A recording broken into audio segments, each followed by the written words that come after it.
साथियों, आप भी यहां रहते हुए अनुभव करते होंगे, हिंदुस्तान में भी हर कोई अनुभव करता है कि भारत और जापान नेचुरल पार्टनर है। भारत के विकास में, भारत की विकास यात्रा में जापान की महत्वपूर्ण भूमिका रही है। जापान से हमारा रिश्ता आत्मीयता का है, अध्यात्म का है। जापान से हमारा रिश्ता सहयोग का है, अपनेपन का है। और इसलिए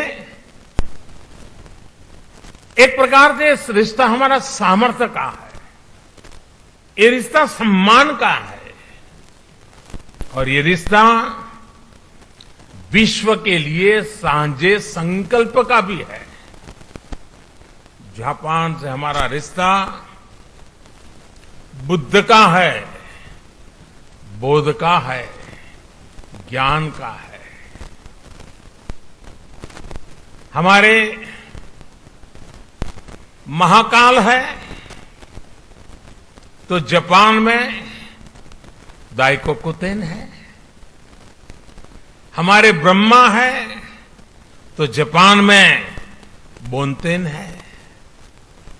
हमारी मां सरस्वती है तो जापान में बेंजाइतेन है। हमारी महादेवी लक्ष्मी है तो जापान में किचिजोतेन है। तो हमारे गणेश हैं तो जापान में कानगीतेन है। जापान में अगर जैन की परंपरा है तो हम ध्यान को, मेडिटेशन को आत्मा से साक्षात्कार का माध्यम मानते हैं। 21वीं सदी में भी भारत और जापान के इन सांस्कृतिक संबंधों को हम पूरी प्रतिबद्धता के साथ आगे बढ़ा रहे हैं। और मैं तो काशी का सांसद हूं और बड़े गर्व से कहना चाहूंगा कि जापान के पूर्व प्रधानमंत्री श्री आबे जब काशी आए थे तब उन्होंने एक बहुत बढ़िया सौगात काशी को दी। काशी में जापान के सहयोग से बना रुद्राक्ष, और जो मेरी कभी कर्मभूमि रही वो अहमदाबाद में जैन गार्डन और काइजन एकेडमी, ये ऐसी बातें हैं जो हमें कितनी निकट लाती है।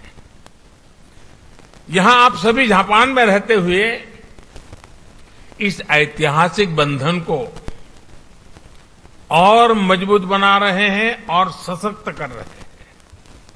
साथियों, आज की दुनिया को भगवान बुद्ध के विचारों पर, उनके बताए रास्ते पर चलने की शायद पहले से ज्यादा जरूरत है।